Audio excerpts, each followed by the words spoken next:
ठीक है, चलिए अभी तक कोई चीज नहीं समझ में आ रही है तो पूछ लीजिए।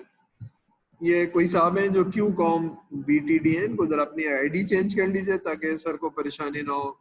ठीक है, क्यू कॉम बीटीडी अपनी आईडी को चेंज कर लीजिए, अपने नाम डाल दीजिए, अपना नंबर डाल दीजिए। ठीक है, चलिए तो यहाँ तक कोई प्रॉब्लम? अभी हमने जो मोटी मोटी बातें पढ़ी हैं, ये पढ़ा है ना, रिक्वायरमेंट स्पेसिफिकेशन फेज, फिर रिव्यू इंस्पेक्शन, फिर हमने कहा सॉफ्टवेयर टेस्टिंग, फिर हमने कहा visibility, project management, standard document. अब ये कुछ चीजें हैं जो हमने पढ़ी हैं, जो हमने बहुत डिटेल में नहीं पढ़ी है, लेकिन हमारे जहन में सवाल आ जाने चाहिए कि अब ये बिल्ट एंड फिक्स तो देख लिया है, ऐसे ही बनता है सॉफ्टवेयर, लेकिन ये क्या चीज होती है, सॉफ्टवेयर टेस्टिंग क्या चीज होती है, और स्टैंडर्ड डॉक्यूमेंट कैसे होते हैं, सॉफ्टवेयर क्वालिटी एश्योरेंस क्या भला होती है, इसी तरह से रिक्वायरमेंट इंजीनियरिंग क्या चीज होती है और क्यों होती है। अब ये सवाल जहन में आएंगे तो फिर हम रिलेट कर पाएंगे। अभी तक कोई चीज डज नॉट मेक सेंस या फिलोसफिकल है या हम रिलेट नहीं कर पा रहे हैं तो वो मुझे बताइए, ताकि कोई ये ना कहे सर ये सब थ्योरी है। थ्योरी पढ़ेंगे तो आगे जाके इस्तेमाल करेंगे, थ्योरी तो बहरहाल पढ़नी होगी, उसके बाद फिर आप उसको प्रैक्टिस करेंगे, लेकिन अगर थ्योरी नहीं की होगी तो प्रैक्टिस कैसे करेंगे? ठीक है, यहाँ तक कोई सवाल नहीं है, हम आगे जा सकते हैं। ठीक है, ये because of the good documentation faults are diagnosis and maintain. अच्छा मैं इसको जरा हाईलाइट कर लेता हूँ। फॉल्ट्स आर डायग्नोसिस, ठीक है। अभी डॉक्यूमेंटेशन की वजह से फॉल्ट्स कैसे डायग्नोज होंगे, और there are several matrices that are being used to help software project management, quality assurance। तो वो कह रहा है कि लार्ज एंड कॉम्प्लेक्स प्रोजेक्ट में प्रोजेक्ट की मैनेजमेंट अच्छी हो जाएगी, और क्वालिटी एश्योरेंस का मतलब है कि एरर्स कम हो जाएंगे, और क्या कह रहा है, और वो ये कह रहा है कि जनाब आपकी जो एस्टिमेशन है, project are being properly plan अच्छे हो जाएंगे, उनकी एस्टिमेशन अच्छी हो जाएगी, उनकी शेड्यूलिंग अच्छी हो जाएगी। तो कोई भी प्रोजेक्ट को प्लान करने का क्या मतलब है? सॉफ्टवेयर को प्लान भी करना है तो प्लान में क्या चीज होगी? अगर कोई चीज प्लान करना है तो क्या करेंगे? कोई सालगिरह को प्लान करना है, कोई एग्जाम को प्लान करना है, कोई प्रोजेक्ट को प्लान करना है, तो क्या चीज आपके जहन में आती है? What is the meaning of planning? कोई बताएगा? एक सॉफ्टवेयर है जो बनाना है और बहुत कॉम्प्लेक्स है, मेरा ख्याल है ये 1 साल लगेगा, कोई कहता है 1.5 साल लगेगा, कोई कहता है 6 महीने। तो कैसे बताएंगे ये इसमें कितना टाइम लगेगा और इसकी प्लानिंग कैसे करेंगे? जी कोई सोच के बताएगा? एफआईपी की प्लानिंग कैसे करेंगे? फाइनल ईयर प्रोजेक्ट जो बनाना है कैसे प्लानिंग करेंगे? क्या पता होना चाहिए आपको? कोई सोच के बताएगा?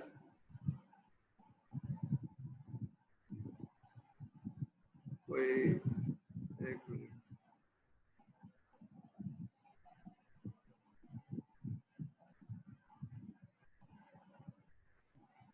जी चैट जरा मैं देख लूं चैट पे क्या लिखा हुआ है। सर मेरी अटेंडेंस मिस हो गई है फजीलुल्लाह साहब, मेरा माइक नहीं चल रहा था। माइक नहीं चल रहा था तो बहुत सारे लोगों की अटेंडेंस तो लग गई है, लेकिन बारह मैं भी लगा दूंगा, अभी मैं पढ़ा रहा हूँ। ठीक है, फजीलुल्लाह साहब की अटेंडेंस लगा देंगे, नॉट नाउ, जब लेक्चर खत्म हो जाएगा तो लगा लेंगे। अभी सवाल पूछ रहे हैं ना सर, जवाब दीजिए उसका। प्रोजेक्ट मैनेजमेंट क्या होता है, एस्टिमेशन, शेड्यूलिंग, अभी सारे सवाल ये मैं लिख रहा हूँ कि आपके जहन में आना चाहिए। What is estimation, what is scheduling, what is project mechanism. ये पूरी डिटेल तो पढ़ेंगे प्रोजेक्ट मैनेजमेंट में जब 8वें सेमेस्टर में जाएंगे आप, लेकिन यहाँ पता होना चाहिए कि what is estimation, what is project plan. तो वो कह रहा है डॉक्यूमेंटेशन से ये चीजें आसान हो जाती हैं। ठीक है, एस्टिमेशन एंड शेड्यूलिंग। अभी एस्टिमेशन का मतलब ये है कि प्रोजेक्ट के स्कोप को देखना, अभी स्कोप का एक वर्ड सर ने यूज किया है, उससे बताना कि ये 6 महीने में हो जाएगा या 8 महीने में होगा या साल लगेगा। This is called estimation. और ये मुश्किल काम है किसी इनटेंजेबल चीज के लिए। इंटेंजेबल सॉफ्टवेयर इंटेंजेबल है ना, तो इसके लिए एस्टिमेशन आसान नहीं है, मुश्किल है। इसके लिए एक्सपर्ट ओपिनियन लेना, एक्सपीरियंस आदमी का एस्टिमेट करना, ठीक है ना। तो जिसने सिमिलर प्रोजेक्ट किए हुए हैं उसके लिए एस्टिमेशन आसान होगी, जिसने प्रोजेक्ट नहीं किए हैं उसके लिए एस्टिमेशन बहुत मुश्किल काम होगी। ठीक है, तो ये वाली टेक्निक्स हैं जो हम सॉफ्टवेयर इंजीनियरिंग में पढ़ेंगे। प्रोजेक्ट मैनेजमेंट पढ़ेंगे, थोड़ी सी सॉफ्टवेयर इंजीनियरिंग पढ़ेंगे, थोड़ी सी सॉफ्टवेयर क्वालिटी इंश्योरेंस पढ़ेंगे, थोड़ी सी रिक्वायरमेंट इंजीनियरिंग पढ़ेंगे। अब समझ में आ रहा है कि क्यों पढ़ेंगे, थोड़ा सा रिलेट कर पा रहे हैं, हम आगे चलते हैं। यहाँ तो कोई सवाल तो नहीं है किसी को? बस there are certain terminologies, project management, software project management ये 8वें सेमेस्टर में पढ़ेंगे, सॉफ्टवेयर क्वालिटी इंश्योरेंस ये भी 8वें सेमेस्टर में पढ़ेंगे। लेकिन बहरहाल हम क्यों पढ़ रहे हैं इसकी बेसिक थोड़ी सी पढ़ेंगे इस कोर्स के अंदर, होती क्या चीज है। ठीक है, ठीक है, हम आगे चलते हैं। अब ये थोड़ा सा है कि सॉफ्टवेयर बनाना है तो divided life cycle into phases. तो पहला फेज क्या है? कॉन्सेप्चुअलाइजेशन, बनाना क्या है, थोड़ा सा सोचना है, थोड़ा सा, फिर क्या करना है, फिर उसकी स्पेसिफिकेशन लिखनी है। स्पेसिफिकेशन क्या है? मैंने कॉन्सेप्चुअलाइजेशन क्या है? मैंने बैंकिंग का सॉफ्टवेयर बनाना है बड़ा जबरदस्त, और उसमें ये भी होना चाहिए, मैं सोच रहा हूँ बनाऊं नहीं बनाऊं। This all thinking process, project initiation. फिर अगर बनाना है तो फिर उसमें कितने स्क्रीन होंगे, कितनी रिपोर्ट होंगी, ये स्पेसिफिकेशन कहलाता है। स्पेसिफिक, क्या बनाना है और क्या नहीं बनाना है, वेरी स्पेसिफिक। तो स्पेसिफिक चीजें स्पेसिफिकेशंस कहलाएंगी। फिर अगर 40 स्क्रीन और 15 रिपोर्टें बनानी है तो उसको डिजाइन करना पड़ेगा। स्क्रीन कैसे होंगे, उसमें क्या डलेगा क्या नहीं डलेगा, नाम कितना बड़ा होगा, स्क्रीन में क्या क्या चीजें होनी चाहिए क्या नहीं होनी चाहिए, टेबल की लेंथ कितनी बड़ी होगी, नाम कितना बड़ा होगा। तो वी नीड टू डिजाइन। समझ में आ रही है बात? ये बिल्ट एंड फिक्स नहीं है। अब ये मैं लेटेस्ट या मॉडर्न सॉफ्टवेयर इंजीनियरिंग की तरफ ले जा रहा हूँ। पहले तो सोचेंगे, फिर उसकी स्पेसिफिकेशन होगी, फिर उसकी डिजाइन करेंगे। डिजाइन हो गया तो फिर अब स्क्रीन होना चाहिए और उसकी कोडिंग करेंगे। कोडिंग करने के बाद फिर चला चला के देखेंगे सही चल रहा है नहीं चल रहा है। नहीं चल रहा है तो भाई दोबारा से जाओ इस वाले फेज में। ठीक है, इस वाले फेज में दोबारा से जाओ, सही करो सही करो सही करो। सही हो गया तो कस्टमर को दे देंगे, डिलीवर कर देंगे। ठीक है, अब ये ब्रेक डाउन भी कर सकते हैं कि एक बहुत बड़ा बैंकिंग का सॉफ्टवेयर है, उसका एक मॉड्यूल दे दिया, फिर अगला मॉड्यूल दे दिया, फिर अगला मॉड्यूल दे दिया, फिर ये सारे मॉड्यूल दे दिए 6 के 6 या 4 के 4 या 5 के 5, इंटीग्रेट भी कर दिया। अब वो चला रहा है, जब भी उसमें कोई एरर आता है वो कहता है सही कर दो, या कोई कहता है एनहांसमेंट। और ये कब तक चलता रहेगा? 10 साल 15 साल, जब तक वो सॉफ्टवेयर को उठा के नहीं फेंकते।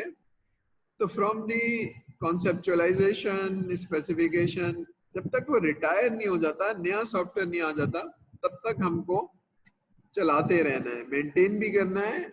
और ये वाला फेज तो बहुत चलेगा ना, ये बनाने में तो 3 साल लगे, लेकिन ये चलाते हुए तो 8 साल 9 साल हो गए। तो मेंटेन भी करना है जब तक वो उठा के बाहर नहीं फेंकते। ये बात समझ में आ रही है? थोड़ी सी बिल्ट एंड फिक्स से थोड़ी सी डिफरेंट नजर आ रही है, थोड़ी सी डिटेल नजर आ रही है। Can we realise? Yes sir. अब ये स्टेप्स भी अलग अलग हैं, फेजेस भी अलग अलग हैं, और ये रोल भी अलग अलग है। स्पेसिफिकेशन वाला एक बहुत ही, ये वही है, गली का कोने वाला डॉक्टर नहीं है ये हार्ट का स्पेशलिस्ट है, ये हड्डियों का स्पेशलिस्ट है, और ये कोडिंग का स्पेशलिस्ट है, और ये टेस्टिंग का स्पेशलिस्ट है। क्योंकि कॉम्प्लेक्स बहुत है ना, और बड़ा है, और कस्टमर को चाहिए, तो प्रोसेस भी मेच्योर हो गया या बेहतर हो गया। अभी मेच्योर का वर्ड नहीं यूज करते हैं, बिल्ट एंड फिक्स से बेहतर प्रोसेस हो गया।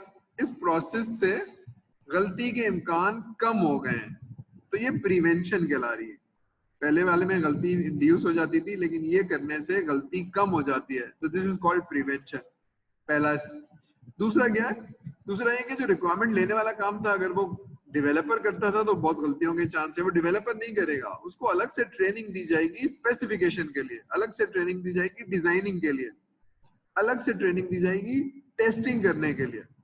ये बहुत ही स्पेशलाइज रोल है, तो बेहतर होगी। This is called prevention. ये बात समझ में आ रही है? प्रिवेंशन, थोड़ा सा आइडिया जहन में आ रहा है कि व्हाट इज प्रिवेंशन? ये प्रोसेस करने से और ये स्पेशलाइज ट्रेनिंग देने से प्रिवेंशन हो जाएगी। होगी क्या नहीं होगी भाई? यस सर, होगी। होगी, समझ में आ रही है। फिर एक ये वाला जो पार्ट है ना, जो हमारे बिल्डर फिक्स में नहीं था, कि अगर आपने बैंकिंग का सॉफ्टवेयर दिया है और 2 साल में बनाया है तो वो 10 साल यूज होगा ना। जब आपने लाखों रुपए दिए हैं उसमें और टेस्टिंग भी है और 100 लोगों ने बनाया है और एक एफर्ट लगा के आपने बनाया है, तो उसको इस्तेमाल भी करेंगे। ये ऐसी है ना, जैसे आपने 6-8 महीने में घर बनवाया 2 मंजिला, तो 50 साल तक चलेगा।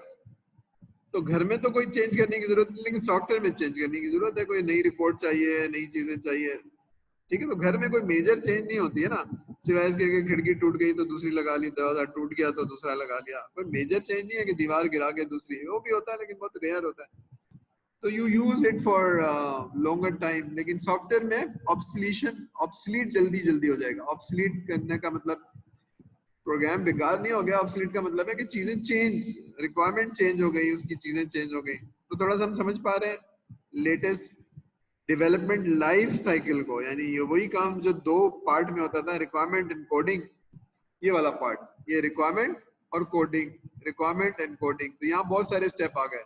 ये वाला स्टेप आ गया, ये स्टेप आ गया, ये स्टेप आ गया, ये आ गया। खैर ये स्टेप तो नहीं है हमारा। You see lots of different phases, ठीक है।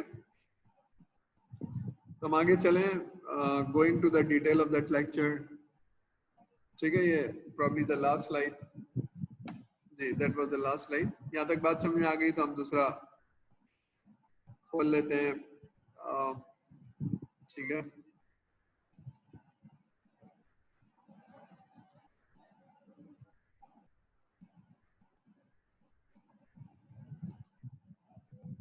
अच्छा, मुझे बस 2 मिनट दीजिएगा, मैं किसी को पानी का क्या हूँ, पढ़ा पढ़ा के आपका तो ना गला थोड़ा सा खुश्क हो रहा है, तो मैं ऑर्डर करके आ जाता हूँ, पानी आ जाएगा, फिर मैं पढ़ा देते हैं। मुझे गिव मी 2 मिनट्स, ठीक है।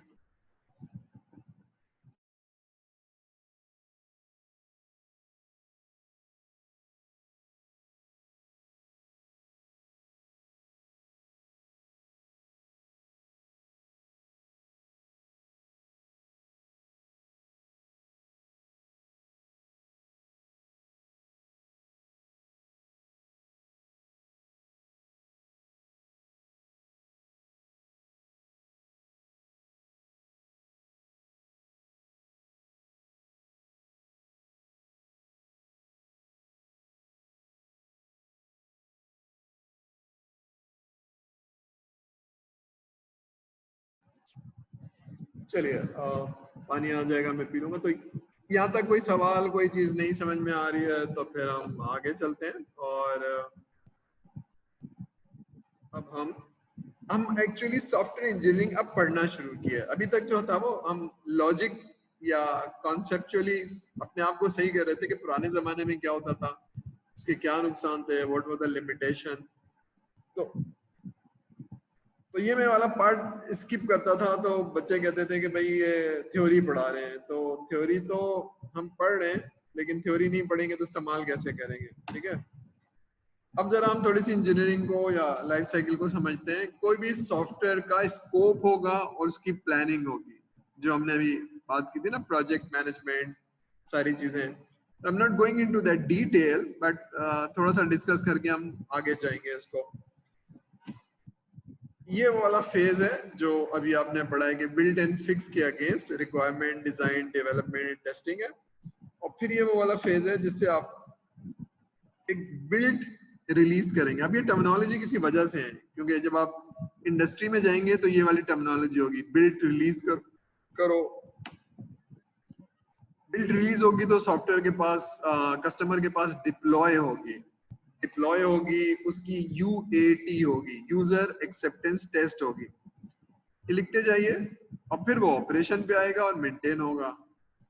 तो हम थोड़ा थोड़ा सा समझते हैं, फिर इसको डिटेल में जाएंगे। ये है थोड़ी सी इंजीनियरिंग, और ये एक तरीका है। इसके अलावा भी एक तरीका हो सकता है।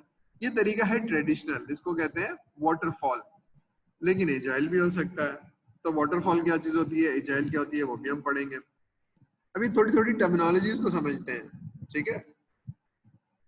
प्रोजेक्ट का स्कोप होगा, उसकी बेसिस पे टाइमलाइंस डिफाइन होंगी, उसकी बेसिस पे कॉस्ट होगी, उसकी बेसिस पे शेड्यूल बनेगा। तो व्हाट इज स्कोप? कोई बता सकता है जहन में क्या चीज आती है? स्कोप से क्या होता है? प्रोजेक्ट का स्कोप छोटा है, प्रोजेक्ट का स्कोप बड़ा है, प्रोजेक्ट लार्ज है, छोटा है, तो इससे क्या बात समझ में आ रही है? What is scope? किसी की समझ में आ रही है या किसी की समझ में नहीं आ रही है? What is scope? कोई बताएगा भाई? आप लोगों के जहन में क्या बात आ रही है अगर मैं कहूँ कि ये FYP का स्कोप बहुत छोटा है, ये तो सेमेस्टर का प्रोजेक्ट लग रहा है, इसको कम से कम साल का स्कोप होना चाहिए। So what do you understand by that? Anybody?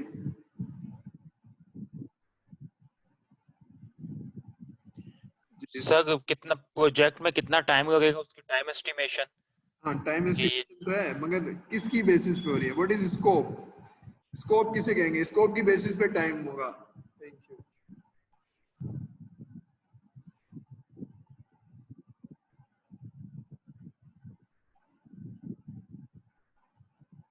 वो जो प्रोजेक्ट है वो कितनी एक्सपेक्ट कवर करता है, ये जी, होगा। प्रोजेक्ट कितने एक्सपेक्ट कवर करता है, कौन से एक्सपेक्ट कवर करता है? ठीक है, शेड्यूल कैसे होगा? मतलब वो एक्सपेक्ट। ठीक है, बोलिए। ये होगा सर स्कोप। थोड़ा जोर से बोलेंगे आप, थोड़ा पीछे हैं या तो, या नाश्ता नहीं किया हुआ आपने? थोड़ा जोर से बोलेंगे सर के लिए। सर यही होगा, वो कितनी चीजें कवर करता है ये प्रोजेक्ट। चीजें कवर कर रहा है, ठीक है, तो कुछ बात समझ में आ रही है। अच्छा चलिए, अब थोड़ा सा ना सॉफ्टवेयर इंजीनियरिंग को रोकते हैं और प्रोजेक्ट स्कोप को समझते हैं। अच्छा, मैंने आपको एक प्रोजेक्ट दिया है सड़क बनाने का, कराची से हैदराबाद, और 3 रोडें लेफ्ट साइड पे हैं, 3 रोड्स राइट साइड पे, ट्रैक है, सॉरी रोड नहीं कहना चाहिए, ट्रैक है। एक ये स्कोप है, और एक स्कोप ये है कि आपने कराची से इस्लामाबाद तक की रोड बनानी है। Now what is the scope and what is the difference? क्या फर्क हो गया दोनों के स्कोप में?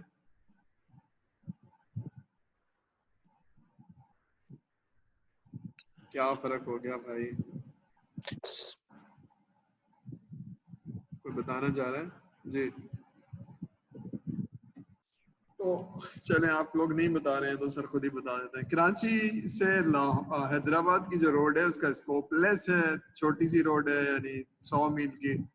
लेकिन कराची से इस्लामाबाद में 1400 मील है या किलोमीटर है, तो वो एक लार्ज स्कोप है। अब ये फिजिकल है ना, डिस्टेंस देख के आपने कहा 3 ट्रैक, इसमें भी 6 ट्रैक बनाने हैं ना, लेफ्ट साइड पे ट्रैक जाने वाले और राइट साइड पे आने वाले, तो 6 ट्रैक उसमें भी है, 6 ट्रैक इसमें भी, लेकिन उसकी लेंथ 1400 है। 14 टाइम्स लार्जर प्रोजेक्ट है। कॉम्प्लेक्स क्यों होगा? कहीं दरिया आएगा, कहीं रेल की पटरी आएगी, कहीं पहाड़ आएगा।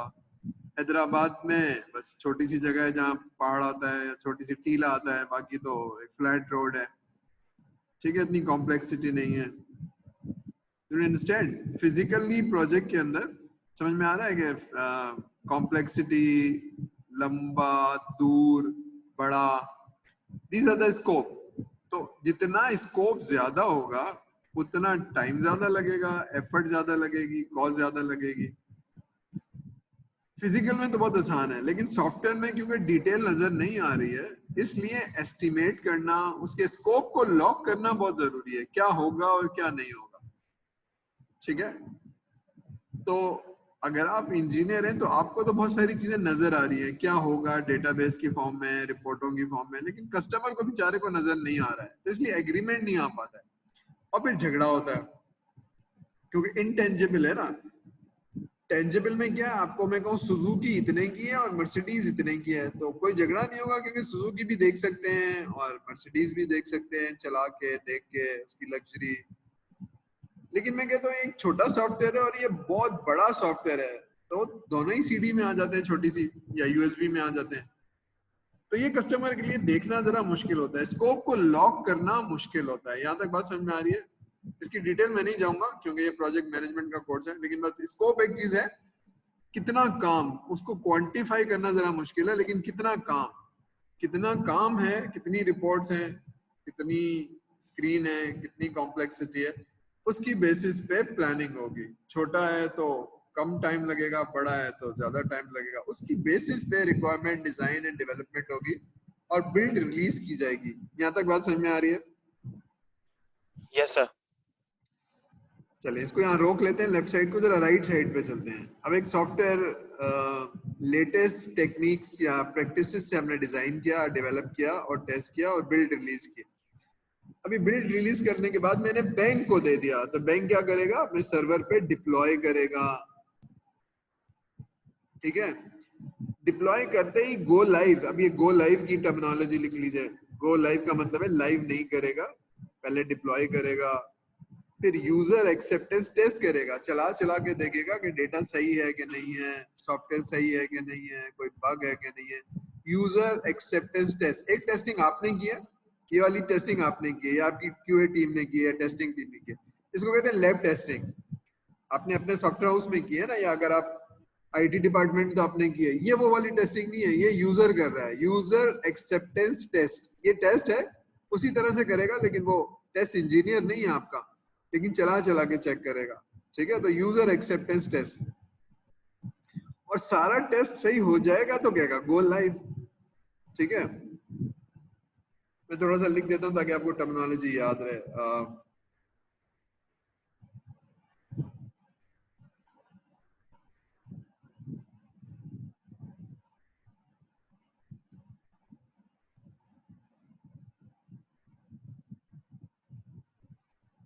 ठीक है, ताकि जब स्लाइड लोड करूं तो आपको याद रहे सर ने कुछ जुमला बोला था।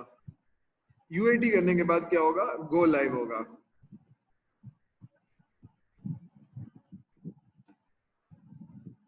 ठीक है, ये कोई स्टेप नहीं है, ये एक फेज है कि बस वो लाइव हो जाएगा।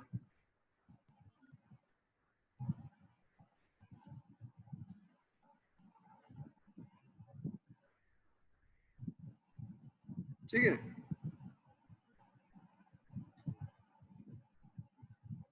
इसको जरा डिफरेंट कर देता हूँ ताकि आपको पता चले कि गो लाइव का मतलब है एक वो है यार, ये यूएटी हो गई तो फिर आपने गो लाइव कर दिया, फिर ऑपरेशन हो जाएगा और ये सारी चीजें।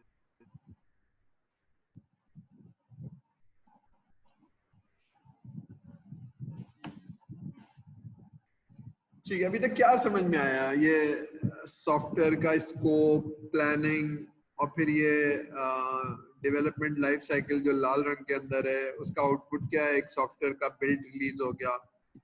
फिर डिप्लॉयमेंट क्या है कि बैंक में जाके लगाया उन्होंने, सारे स्ट्रक्चर बनाए, सारी चीजें बनाई। तो ये विंडोज या वर्ड तो है नहीं कि यहाँ चलाया और वो ठक से लोड हो गया, उसमें डिप्लॉय करने में टाइम लगेगा, फिर उसका यूजर एक्सेप्टेंस होगा।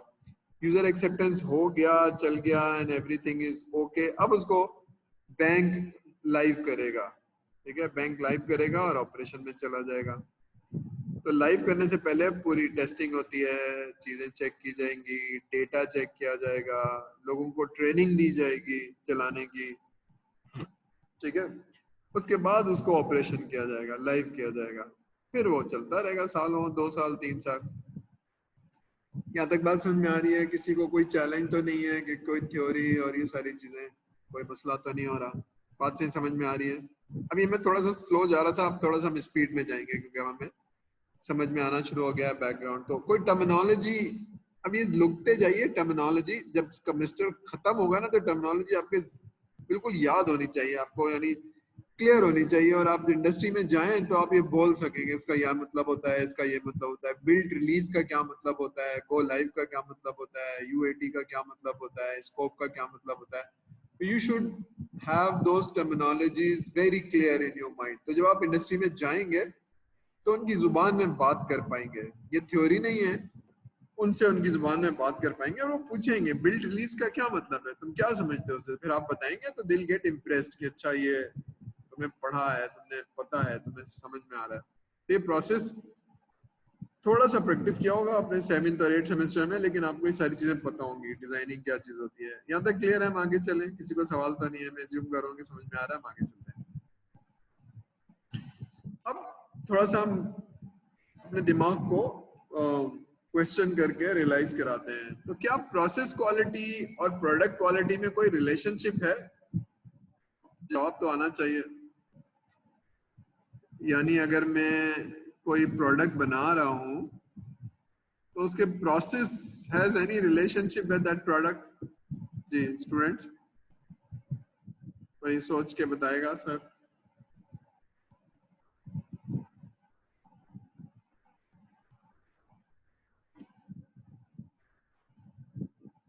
है कि नहीं है भाई? सर होना तो चाहिए।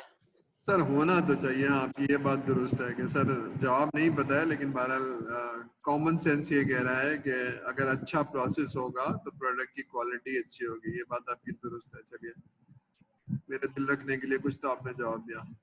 अब यहाँ कुछ वर्डिंग है, इनको हम समझेंगे। Software development is a structure imposed, यानी आपने ये करना ही करना है। इम्पोज का मतलब है ये करना है, रिक्वायरमेंट लेनी है और इस तरीके से लेनी है और ये डॉक्यूमेंट बनाना है। तो there are certain rules imposed, क्योंकि हमें क्वालिटी अच्छी चाहिए और हमें अच्छा सॉफ्टवेयर चाहिए, तो इसलिए कुछ रूल्स हैं। ठीक है, गाड़ी लेके चलते हैं तो ऐसा नहीं है स्टार्ट किया और यूनिवर्सिटी तक आ गए। कोई सिग्नल है तो उसका एक रूल है, कोई फलानी चीज है तो उसका कुछ रूल है। There are rules imposed on you, accidents को अवॉइड करने के लिए, लोगों की जान को खतरे में ना डालने के लिए there are certain rules imposed. गाड़ी ड्राइव करेंगे तो कैसे करेंगे, ठीक है, तो ये रूल्स इम्पोज्ड है क्योंकि गलती ना करें आप। ठीक है, एरर्स को इंड्यूस ना होने दें, प्रिवेंशन करें आप, प्रिवेंट करने के लिए there are certain rules imposed. नीचे वाली लाइन में आ जाते हैं। Software engineering says if you follow the process, the output is predictable and repeatable. ठीक है, अब जरा देखते हैं वो प्रोसेस की क्वालिटी और प्रोडक्ट की quality. What is repeatable, what is predictable? अच्छा, रिपीटेबल तो ये है कि जो प्रोसेस है उसको मैं दोबारा दोबारा से रिपीट करूं, एक खास तरीका हो जिससे सॉफ्टवेयर बनाया जाए या कोई भी चीज बनाई जाए। ठीक है, तो दैट इज कॉल्ड रिपीटेबल। चाहे मैं बनाऊं चाहे आप बनाएं, वो एक तरीका यही है, तो दैट इज रिपीटेबल। लेकिन आप बनाएं और मैं बनाऊं, रिजल्ट सेम हो, दैट इज प्रिडिक्टेबल। अगर आपके बनाने से अच्छा है तो प्रिडिक्शन क्या है कि आपका प्रोसेस और आपका स्किल ज्यादा बेहतर है। लेकिन अगर मेरे बनाने से वही प्रोसेस फॉलो करता हूं और सॉफ्टवेयर पहले से पता होगा कि अच्छा नहीं होगा, दैट इज प्रिडिक्टेबिलिटी। इसको यूं समझिए,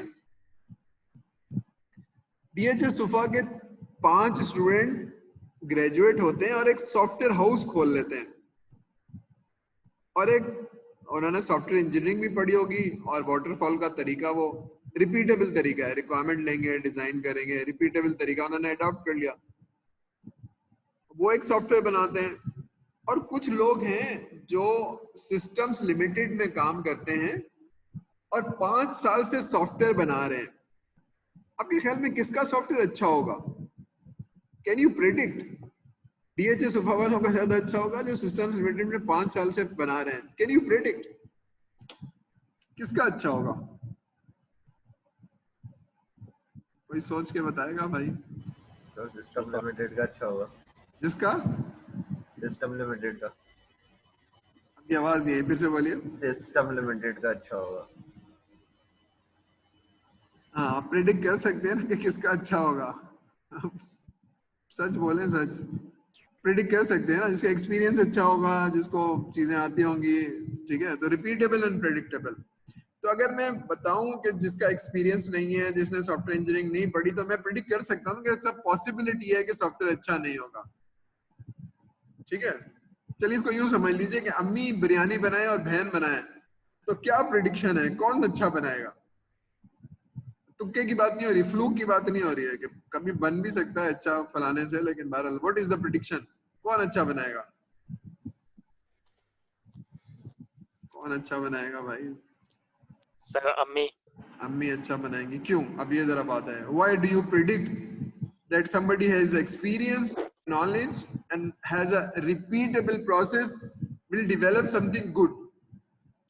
अभी सॉफ्टवेयर बनाना नहीं शुरू किया, अभी खाना बनाना नहीं शुरू किया, बनाना नहीं शुरू किया बिरयानी अम्मी ने, लेकिन यू कैन ऑलवेज प्रिडिक्ट कि अम्मी अच्छा बनाएंगी। अब ये प्रिडिक्शन समझ में आ रही है ना? किसी बेसिस पे कह रहे हैं आप, प्रोसेस अच्छा होगा, लोग एक्सपीरियंस होंगे, तो यू कैन ऑलवेज प्रिडिक्ट कि आउटपुट अच्छा होगा। ये बात समझ में आ रही है हमारे लोगों को? Yes sir. सही है, शुक्र। इसलिए सॉफ्टवेयर इंजीनियरिंग पढ़नी है भाई। अगर आपने अच्छा प्रोसेस पढ़ लिया और थोड़ी सी प्रैक्टिस कर ली तो आई कैन ऑलवेज प्रेडिक्ट कि डीएचएस सफा के बच्चे जिन्होंने ये चीजें पढ़ ली हैं और एक्सपीरियंस कर लिया है तो इनका आउटपुट बेहतर होगा उन लोगों से जिन्होंने ये चीजें नहीं पढ़ी हैं। तो आई कैन ऑलवेज प्रेडिक्ट। ठीक है, तो इसलिए वो चीजें सीखनी है, यानी रिपीटेबल प्रोसेस सीखना है और उसको एक्सपीरियंस करना है। तो अम्मी ने तो बता दिया, देखो इसमें ये करो, फिर इसको धो लो, फिर ये कर लो, तरीका तो बता दिया है repeatable, but still the sister is not experienced enough. जब अम्मी का तो इतना साल का तजर्बा है ना, तो अभी तो पहली दफा है, दूसरी दफा है, तो पहली चीज है रिपीटेबल प्रोसेस, तरीका बता दिया उन्होंने सारी चीजें, बट उसको बार बार प्रैक्टिस करने से रिजल्ट बेहतर हो जाएगा। ठीक है, तो सॉफ्टवेयर इंजीनियरिंग पढ़ना पड़ेगी और उसको प्रैक्टिस करना पड़ेगा, तो फिर हम जब इंडस्ट्री में जाएंगे तो हमारा सॉफ्टवेयर बनाने का स्टाइल या स्किल सेट या नॉलेज बेहतर हो जाएगी आम लोगों से। ठीक है, तो that is the reason we are engineers, not जो किसी जगह से लैंग्वेज सीख कर आ गए 6 महीने में, उनसे हम बहुत बेहतर होना चाहिए। हमें पता होना चाहिए कि क्या करना है और क्या नहीं करना, बड़ी टीम में कैसे काम करेंगे, दूसरे का क्या काम है, मेरा क्या काम है। तो बात समझ में आ रही है यहाँ तक? रिपीटेबल प्रोसेस, और रिपीटेबल प्रोसेस में जितना एक्सपीरियंस और नॉलेज होगा उससे आप प्रिडिक्ट कर सकते हैं। यहाँ तक बात समझ में आ रही है? Yes sir. अब पहली चीज का जवाब जो आपने कहा था ना कि जनाब बेहतर होना तो चाहिए, ठीक है, प्रोडक्ट क्वालिटी बेहतर होनी चाहिए प्रोसेस से। तो अब आ जाते हैं कि अगर आपका प्रोसेस वो है जो 20 साल से लोग बना रहे हैं और उसमें रिजल्ट्स बहुत अच्छे आ रहे हैं, तो वही प्रोसेस मैं भी अडॉप्ट कर लूं।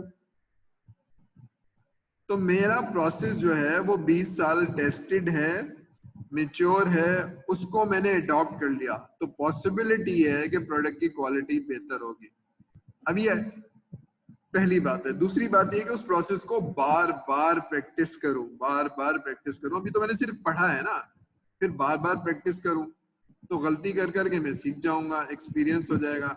अब मैं जो बनाऊंगा मेच्योर प्रोसेस के साथ, अब प्रोडक्ट की क्वालिटी बेहतर होगी। तो मेच्योर प्रोसेस और एक्सपीरियंस लोग प्रोडक्ट की क्वालिटी को हमेशा बेहतर बनाएंगे। अब बात समझ में आ रही है?